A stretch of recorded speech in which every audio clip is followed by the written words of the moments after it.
grew up over in Silva, which is about 45 minutes from here, and I'm a native North Carolinian, and most native North Carolinians will have an affinity towards Andy Griffith. And so where I grew up was a version of Mayberry. And so I grew up with a very strong sense of community and a sense of trying to do what's right and doing well by doing good. And that's the origin of it. I also have a long-term 40-year relationship with my wife, and I'm only 54 years old. And so we began to quasi sort of see each other at around age 14 when she went to my 8th grade prom. And I've been very fortunate in that we have continued that relationship, and we've now been married for almost 30 years. So that's a huge part of my story and my identity, is the strength of my relationship with my wife, my relationship with this sense of place that I grew up in, and I've continued that and have had the opportunity to move over into such a really neat, interesting place like Asheville. We're at a crossroads between foothills and mountains and coastal plains here in Asheville as well, and you can easily get to any of those areas from Asheville. So Asheville has become a gathering place for those reasons and many others, as a gathering place for artisans, artists, that creates a unique and very special atmosphere. And so there's a sense of freedom that goes along with that. And so that freedom to me means a lack of confinement. And I think that's what we have here in Asheville.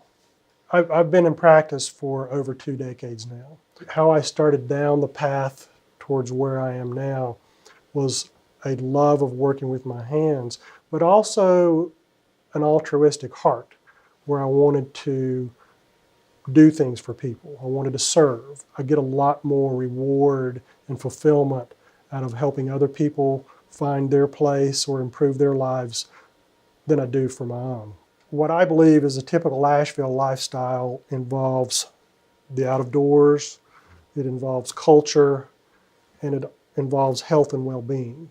If you're going to go hiking, or you're going to go kayaking, or you're going to go be out by yourself camping or fishing, then you understand that certain good, healthy lifestyle choices contribute and support that. And so people understand inherently that they want to support that lifestyle, and here's what it takes to do it. When you think about oral health care, you start thinking about smiling. Smiling is a very important part of your ability to go about your way in the world. And we've all seen or known people who are very self-conscious about their smile. So one of the ways that we help promote oral health care in this area is that we are aesthetic oriented for those people who have an interest in that. So we can help people improve their smile, and therefore their way they go about their way in the world. More confident, higher level of self-esteem, and so forth. Now there's the other aspect of that, which is healthcare. And we've always known as dentists that prevention is the key to good oral health. And so we always promote that. That's a dentist basic 101 type of way of presenting themselves to their patients. But we're also discovering over time more and more correlations between the health of the overall body and the health of the mouth. And then we start talking, when we start down that road of conversation, we start thinking about inflammation and how some things in the mouth that we might think are very benign might actually be contributing to some things in your bloodstream that might affect your heart and overall well-being. So we promote and educate patients on that aspect of oral health care as well. When you think about musicians, typically they're not looking to stand out of the crowd. They're looking to be a part of something greater than themselves. So from an early point in my life, whenever I started playing an instrument at grade 6 and extending through high school, I had a very formative experience with a mentor in high school who really showed me the power of ensemble and being a team player through music. And there's a word symphony that means playing together, and that's something that sticks with me and helps form the foundation of what we do here. So we're looking in this practice to bring people in and create the conditions for them to express themselves through that particular instrument, which is that person. And you can't do that unless you give them the freedom to do so. But once you give them the freedom to do so, they'll always go above and beyond for you. And then in the process, you also create something greater than yourselves. So that's what music has brought to my practice. Just like an orchestra, every instrument has its place. And so you could look at me as potentially a conductor, but you could also look at me as a principal horn player as well. I am a horn player, so that'll be my instrument. But each position is a certain section of the orchestra. And so you have people that come in that play maybe that particular instrument, but they're not going to play it the same as the person next to them because everybody are individuals. Now we have people that are coming here, maybe I'm a horn player and somebody shows up and we figure out she's an oboe player. Well, we want to figure out how to bring that oboe into the band, and I'm using an orchestral kind of metaphor, but something that I like to use more is the idea of a jam band. So we're all familiar with bands like whether it be the Allman Brothers or Fish or the Grateful Dead or different groups like that. And what separates those groups from all others and how they continue to be around for so many years is because they're open to people coming and leaving the band, but letting that person come to that band and bring their specific individual pieces of who they are and express those.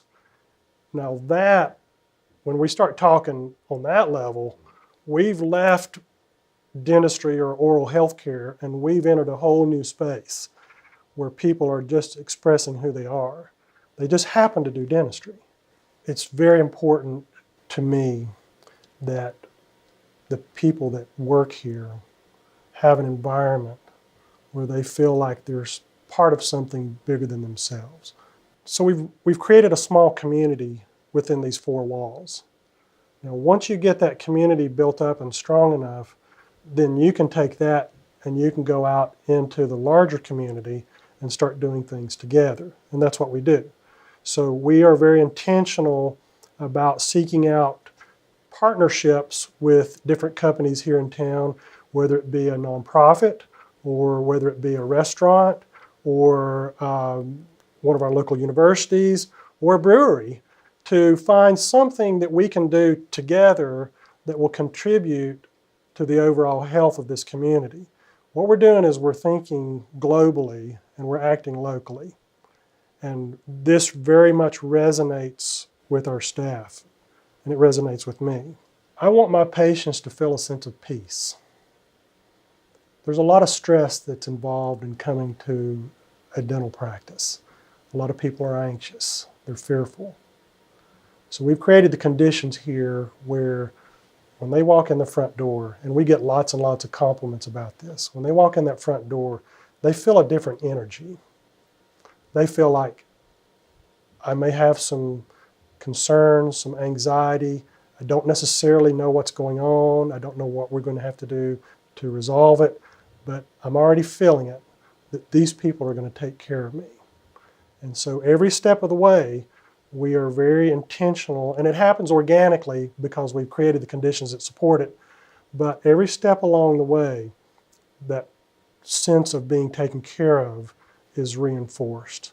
So when a patient leaves here, I want them to feel at peace with the economic decisions they've made to either improve their smile or improve their health, or I want them to feel at peace with the fact that they've chosen the right place to be and be taken care of.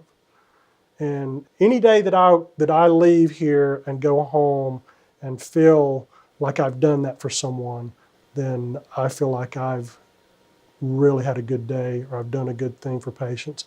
Or to use a mountain expression, since I can do this since I'm from here, I feel like I struck a good lick. And all that has to do is with a desire and an intention to let people be who they are. Now, so we do here what Asheville does for everybody else, which is create an environment where people can come here and seek a quality of life, and they can live that and they can be that. And that's what we want to do here in this office. And I think we're succeeding very, very well at it.